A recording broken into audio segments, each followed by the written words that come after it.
Et je vais me retaper la cerise doucement. Et Imaginez un instant le silence absolu.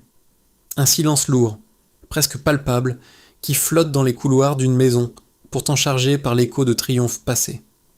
Un homme, dont la carrure imposait autrefois le respect, s'apprête aujourd'hui à gravir prudemment quelques marches. Soudain, sa respiration se fait courte et une perte d'équilibre s'empare de lui sans crier gare. Sa jambe, jadis, le pilier inébranlable de son énergie débordante, se dérobe inexplicablement sous son propre poids. Il faut alors que sa main s'agrippe désespérément à la rampe pour ne pas s'effondrer. Cet homme, qui vacille aujourd'hui dans la pénombre protectrice de son foyer intime, c'est Jean-Marie Bigard. Pour nous tous, et particulièrement pour notre génération qui l'a vu dominer le paysage médiatique, ce nom résonne fort. Il va bien au-delà de la simple définition de la comédie. Souvenez-vous de ces décennies fastes où nous l'avons connu invincible. Nous l'avons vu dompter, seul sur scène, des marées humaines d'une ampleur sans précédent.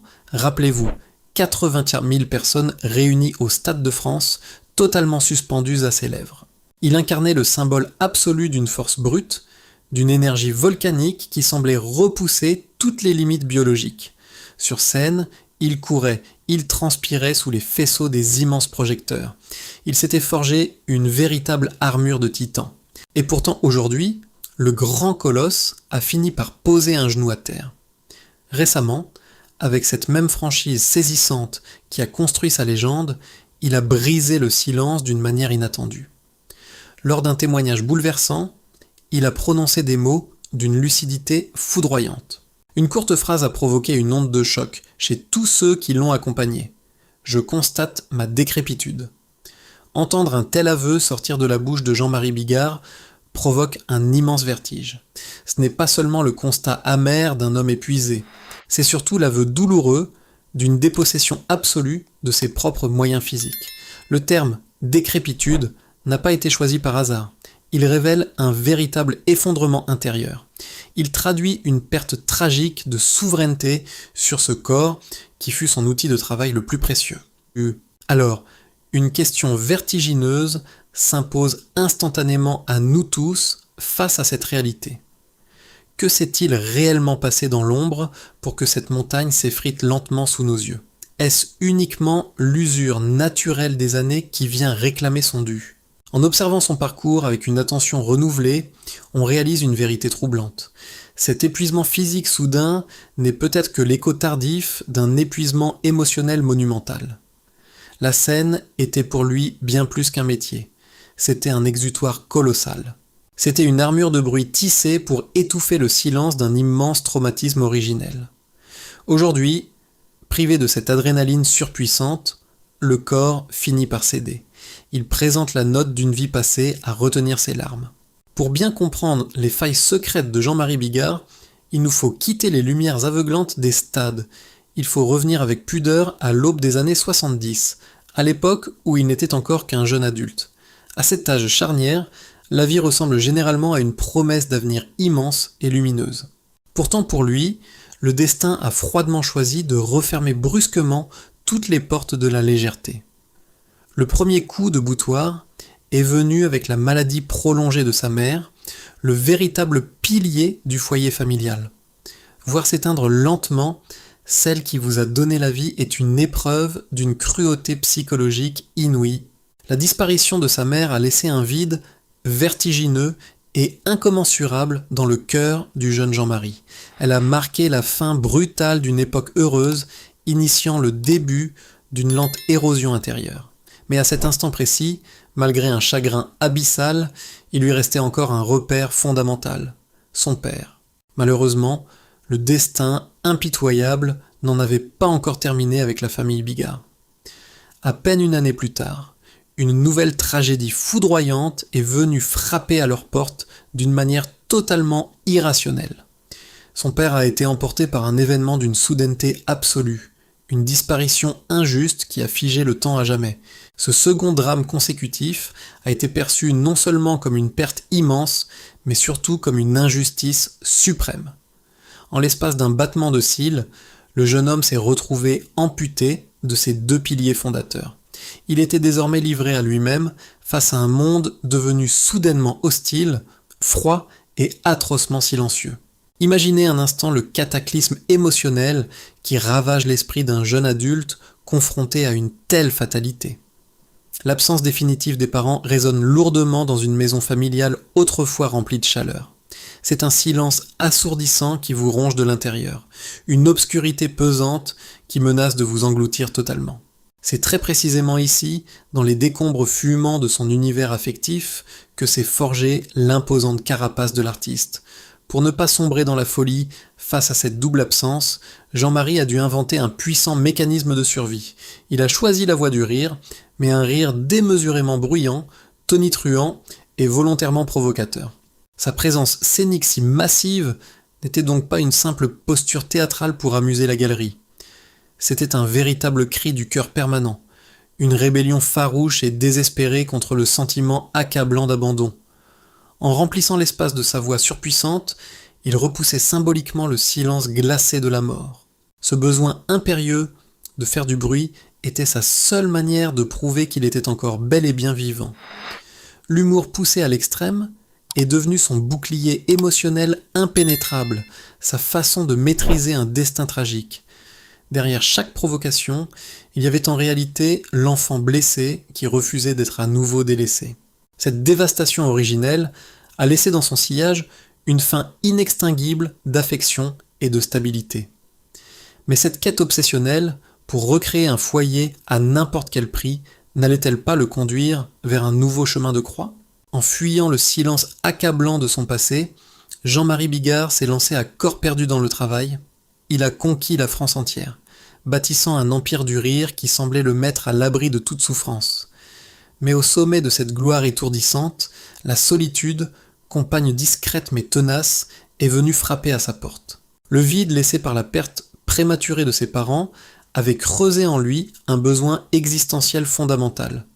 Il était habité par une obsession légitime et dévorante, celle de fonder à son tour sa propre famille. Ce désir de paternité n'était pas un simple souhait, c'était une nécessité vitale pour réparer les fondations de son existence. Avec Claudia, sa première épouse d'origine brésilienne, il pensait avoir trouvé l'équilibre nécessaire pour bâtir ce nouveau foyer. Cependant, la route vers la parentalité s'est très vite transformée en un véritable chemin de croix d'une rudesse insoupçonnée. Le couple a dû affronter le parcours épuisant et médicalement lourd des fécondations in vitro, plus communément appelées FIV. On parle souvent de la douleur physique et psychologique immense que subissent les femmes lors de ces traitements complexes. Mais on évoque plus rarement le désarroi silencieux de l'homme, cet observateur impuissant face à la souffrance de sa compagne. Pour Jean-Marie, l'homme habitué à tout contrôler sur scène, cette incapacité viscérale à dicter le destin fut une véritable torture. Ils ont espéré, attendu et prié durant des mois interminables, essuyant revers après revers avec un courage d'abord inébranlable. Imaginez la charge émotionnelle colossale que représentent 11 tentatives successives, 11 cycles d'espoir fou, systématiquement pulvérisés par l'échec médical. Le corps de son épouse s'épuisait, et le couple se fragilisait inexorablement sous le poids des désillusions constantes. Puis, après une 11e tentative acharnée, le miracle tant attendu s'est enfin produit, illuminant la pénombre de leur vie. La naissance du petit Sacha en 2009 a été vécue comme une victoire spectaculaire et inespérée sur la fatalité. C'était la consécration d'un amour patient et le couronnement de la résilience absolue d'un homme face à l'adversité. Mais dans la tragédie de la vie réelle, la naissance d'un enfant ne suffit pas toujours à colmater toutes les brèches, les cicatrices psychologiques laissées par ces années d'attente douloureuse, de stress médical et d'angoisse permanente étaient devenues trop profondes. L'épuisement émotionnel mutuel avait eu raison de la solidité de leur union amoureuse. Le couple n'a malheureusement pas survécu à l'usure de cette bataille de longue haleine pour donner la vie. La séparation s'est imposée, douloureuse et inévitable, entraînant le départ de Claudia et de son précieux fils vers le Brésil. C'est une déchirure monumentale. Jean-Marie se retrouvait à nouveau seul, séparé de la chair de sa chair par un océan. Alors qu'il avait enfin atteint son but ultime, celui de devenir père, le destin semblait se jouer cruellement de lui.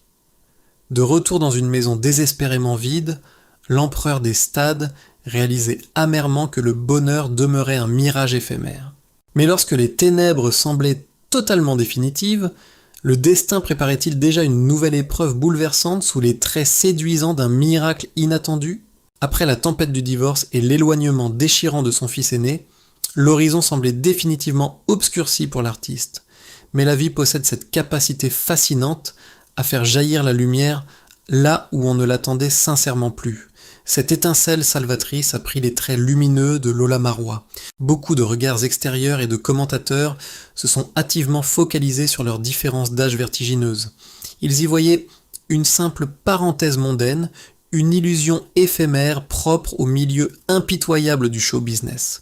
Mais pour Jean-Marie, cette rencontre dépassait largement la superficialité des apparences. Lola s'est très vite imposée non pas comme une aventure sans lendemain, mais comme une véritable ancre de salut. Auprès d'elle, l'homme usé par les drames consécutifs a retrouvé le souffle vital nécessaire pour envisager sereinement l'avenir. Le désir viscéral de construire un foyer protecteur a de nouveau fleuri. Lorsque Lola est tombée enceinte de jumeaux, le couple flottait sur un nuage d'espoir totalement indescriptible. Cependant, le destin de Jean-Marie semble être une partition complexe où le bonheur reste toujours talonné par l'angoisse. À seulement 24 semaines de grossesse, l'impensable s'est soudainement produit. Les jumeaux, Jules et Bella, sont venus au monde dans une urgence absolue et une extrême prématurité. Le monde de Jean-Marie a alors instantanément basculé dans l'univers clinique, froid et très oppressant de la réanimation néonatale. Fini les scènes gigantesques et les rires tonitruants de son public fidèle. Il se retrouvait plongé dans un silence médical angoissant, uniquement rompu par le bip régulier des moniteurs cardiaques. Face aux couveuses transparentes, le géant des stades s'est soudainement senti plus fragile et vulnérable que jamais. Ces deux minuscules enfants luttaient pour chaque fraction de souffle au quotidien. La frontière entre la vie et l'abîme n'a jamais été aussi terrifiante pour ce père profondément accablé. Chaque minute passée dans ces couloirs stériles, à attendre le diagnostic des médecins, était une épreuve quotidienne et épuisante. Pour cet homme d'action habitué à tout maîtriser sur scène, cette impuissance totale devenait une torture. Il ne pouvait en aucun cas les protéger avec sa force physique colossale, pourtant si légendaire aux yeux de tous. Il ne pouvait qu'observer, espérer silencieusement et prier pour que la science accomplisse un miracle au quotidien. Cette période d'incertitude insoutenable a constitué un nouveau traumatisme abyssal dans sa vie. C'était une angoisse sourde et persistante qui s'infiltrait lentement dans son organisme, consumant ses ultimes réserves d'énergie. Finalement, après un combat médical acharné et une volonté d'acier, Jules et Bella ont triomphé des statistiques. La famille était enfin réunie, victorieuse de l'une des tempêtes les plus violentes. Mais alors que ses enfants ont miraculeusement survécu à cette épreuve terrifiante, le corps de ce père dévoué, qui a encaissé en silence des décennies de chocs émotionnels extrêmes, n'allait-il pas finir par s'effondrer brutalement sous le poids de la fatigue accumulée ? Après le miracle de la vie sauvée de justesse pour ses jumeaux, la tension accumulée durant des décennies a fini par réclamer son dû. Pour Jean-Marie Bigard, l'armure de Titan a commencé à se fissurer sous le poids invisible du temps et de l'épuisement cumulé.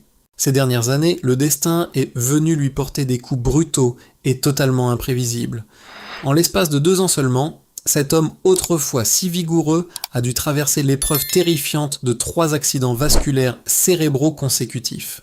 3 alertes médicales majeures qui ont laissé des séquelles profondes et irréversibles sur son organisme fatigué. Sa capacité de mouvement, jadis si explosive, sur les plus grandes scènes de France, s'est retrouvée soudainement altérée. Son sens de l'équilibre s'est progressivement effondré. À ce traumatisme cérébral lourd sont venus s'ajouter d'autres ennemis invisibles et particulièrement tenaces au quotidien. Un diabète sévère, difficile à stabiliser, provoque chez lui des malaises réguliers et des pertes d'énergie foudroyantes. Dans la pénombre de sa maison, chaque pas est devenu un risque. De plus, une polyarthrite rhumatoïde s'est installée, usant progressivement ses articulations avec une douleur lancinante. Ses muscles se sont affaiblis, transformant chaque geste simple de la vie en un effort colossal. Ce corps qui dominait autrefois des marées humaines est devenu sa propre prison. Pour un artiste de scène dont toute la force résidait dans l'énergie physique, cette défaillance corporelle est d'une cruauté absolue. Ce n'est pas seulement sa santé qui vacille sous nos yeux, c'est l'essence même de son identité qui se trouve profondément ébranlée. C'est dans cette vulnérabilité extrême qu'il a courageusement lâché cette phrase d'une honnêteté désarmante. « Je constate ma décrépitude ». Un constat d'une grande lucidité qui traduit la douleur d'un homme observant la trahison progressive de sa propre enveloppe charnelle.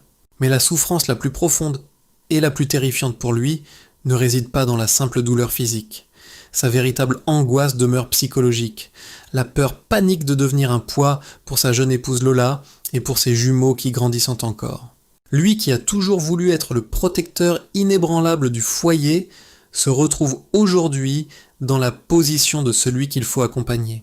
C'est un renversement des rôles d'une intensité émotionnelle inouïe, exigeant une force d'âme quotidienne pour préserver sa dignité d'homme. Alors que les ombres du crépuscule s'accumulent autour de ce vieux titan éprouvé, une question essentielle demeure en suspens. Dans ce combat ultime contre l'usure du temps, trouvera-t-il la ressource nécessaire pour garder le contrôle de son histoire jusqu'au tout dernier acte ?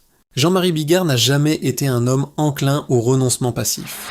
Malgré les tempêtes dévastatrices de son existence, les deuils fondateurs de sa jeunesse, les séparations douloureuses et les épreuves médicales à répétition, le vieux lion refuse catégoriquement de s'avouer définitivement vaincu.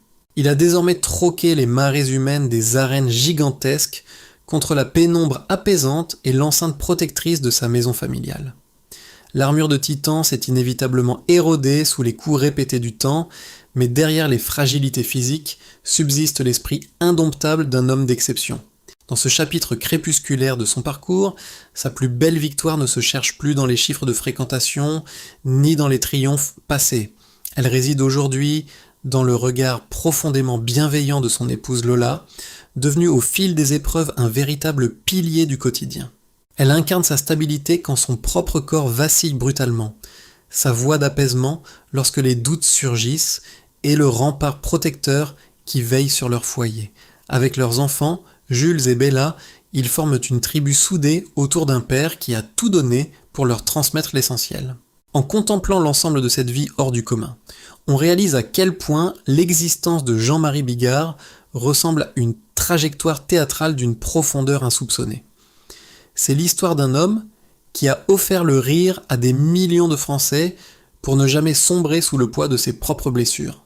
Aujourd'hui, alors que les lumières éblouissantes des plateaux de télévision s'atténuent progressivement, le masque du provocateur s'efface pour laisser place à la vérité mise à nu. Il ne reste plus de personnage de scène, mais un être humain, vulnérable et courageux, guidé par une résilience exemplaire. La véritable grandeur d'une vie ne se mesure jamais à l'absence de souffrance ou au refus de la vieillesse. Elle se révèle dans la dignité poignante avec laquelle un être accepte de traverser l'épreuve de la fragilité, porté par l'amour inconditionnel des siens. Chers spectateurs, quand les projecteurs de la notoriété finissent par s'éteindre et que les échos de la gloire s'évaporent donc silencieusement, la seule clarté qui persiste véritablement n'est pas celle de la célébrité. C'est la main sincère et bienveillante de ceux qui acceptent de marcher à nos côtés dans l'adversité. Après avoir traversé ensemble les étapes marquantes de ce destin hors norme, une interrogation profonde s'impose naturellement à chacun d'entre nous. Selon vous, au moment d'aborder les défis inévitables du déclin physique, quelle est la ressource ultime ? La fierté de ses accomplissements passés ou la présence aimante de sa famille ? Prenez un instant pour partager vos réflexions et vos témoignages avec tout le respect exigé par ce sujet dans l'espace des commentaires.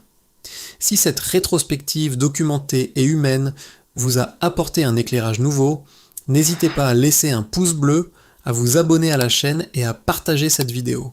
Votre fidélité reste notre plus belle motivation. Merci du fond du cœur pour votre attention et à très bientôt pour un nouveau récit.